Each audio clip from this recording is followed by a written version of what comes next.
What is going on? Today we're talking about the Godox AD200, and stay tuned because I have an unboxing, overview, and my final thoughts on this flash hybrid. And it's coming up right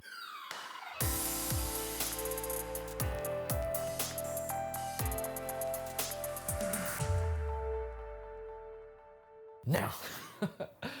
Hey, how's it going? It's Kyle here, helping you level up your photo, video, and music. And on that note, if you are into photography, videography, or music production, I post weekly videos with tips, tricks, and gear reviews, things like that. So definitely click the subscribe button to see more. Now, as you may know, Godox makes multiple versions of most of their products. The thing you have to make sure of is that you get the right one that matches your camera.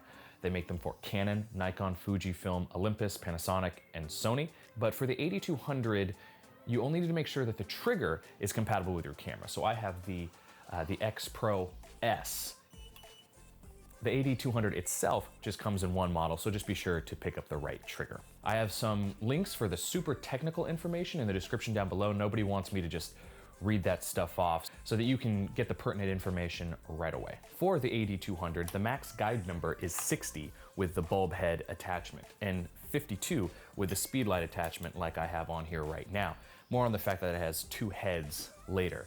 If that's not enough for you, you can actually get an adapter where you can mount two of these right on top of each other for double the power.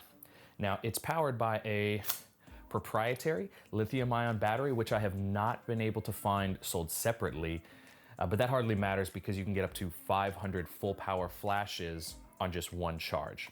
The recycle time is a little bit long at 2.1 seconds at max power. Let me just demonstrate that.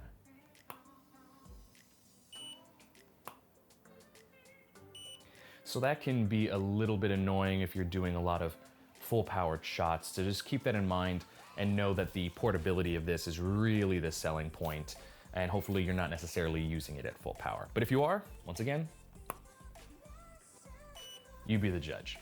There are a bunch of ways to trigger this flash if you're bringing it into an existing set, but I will be using the X Pro, as I mentioned earlier. And if you are using a Godox trigger, the receiver is actually built into this device, so there's no need for additional receivers or any other device to make this thing fire. If you're in the Godox ecosystem, you are good.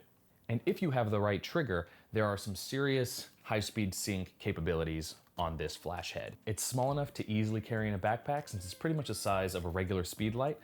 It is around 8 inches long, 2 inches thick, and 3 inches wide.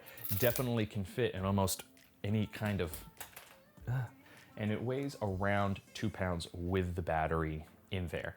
And for that matter, because it's the same size as a speed light, you can use any adapter mount for light modifiers that are sized for speed lights. Now, there is a modeling lamp, which I will turn on using, there we go, right there.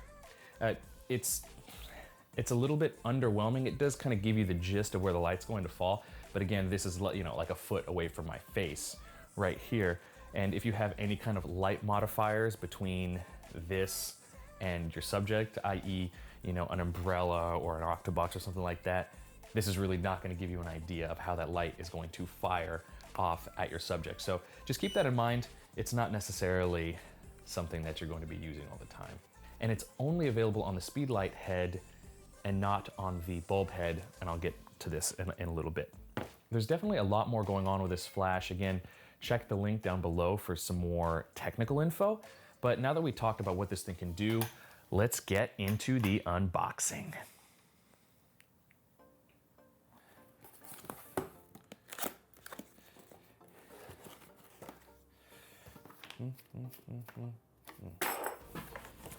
That's it. That's it for the box. Now, here we have immediately pretty nifty little carrying case. I love things that come with carrying cases, especially with the cost of this. You know, it's not the most expensive thing, but I definitely didn't want it to be rattling around in a camera bag. So, got a little loop there to put through something, and then we have a handle. Wonderful, but let's actually open the bad boy up. So, to be fair, I already have played with this thing. I just kind of faked that unboxing. I gotta be honest with you guys. Bought it from Amazon and it came with a couple weird things. Some things I just immediately threw away, but it came with gloves, a little cloth. This is actually something that I'll get to, explain what this is later. So first things first, start taking some things out of here. So charger, it does have a proprietary battery. This is our monolight module. The actual flash itself. Anyway, set that down. And now for this, it does get hot enough to kind of, for me to care about getting fingerprints on this bulb. Let's put this aside for now. So this right here, our little monolight attachment, has a corresponding red dot in there. It's gonna be difficult to see, but there is a corresponding red dot on our bulb. I'm just gonna go ahead and match those up. Set those in, and I can tighten down the tension on it right there. Now, if you're gonna be traveling and you throw this in a bag and you don't wanna carry the whole thing, or whatever you're gonna do, you don't necessarily wanna have this like this. So you can take, I'm just gonna unscrew that a little bit. It's gonna go in like so. So now, that is protected, that glass is protected, and this can kind of be its own little unit that you can have with you wherever you go.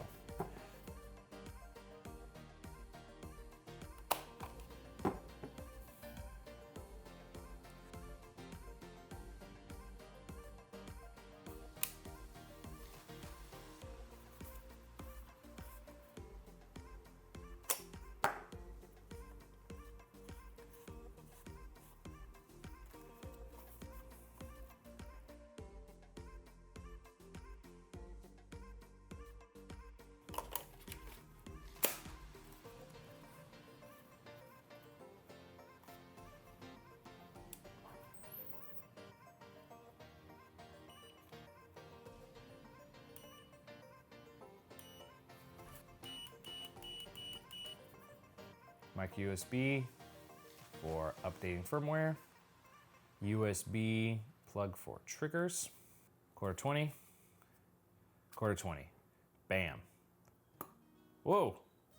One thing that I did fail to mention in my unboxing is that the AD200 actually comes with everything that I showed you, and also this little nifty light stand adapter. As far as these adapters go, I like this one. So some final thoughts on this flash. The versatility of this flash head is pretty amazing. So it's been around for a while, but I just kind of recently found it while I was doing a little bit of research when I was looking into upgrading my flash game. Now I've used it for a few months now, and I've taken it on location several times. One shoot in particular was on a very sunny day, and as a key light, it was able to keep up with all the rigors and needs of the shoot. I had a Godox V860 Mark II as a kicker and the Godox X Pro to trigger them both. I don't know why I'm doing that. Do it for YouTube, Kyle.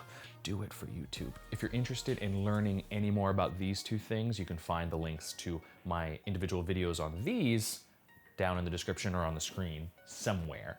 So I mainly use the bulb head for this, and I'm just gonna very quickly demonstrate how fast it can be changed while you are on a light stand.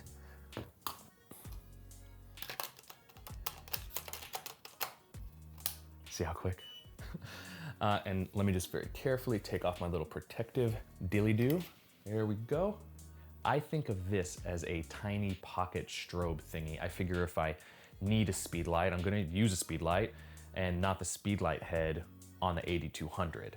But that's only because I have this other Godox flash, and it's pretty much as bright as the AD200's speed light head. But hey, if you can only make one purchase, or you only want to carry one thing, then oh, that was a mistake.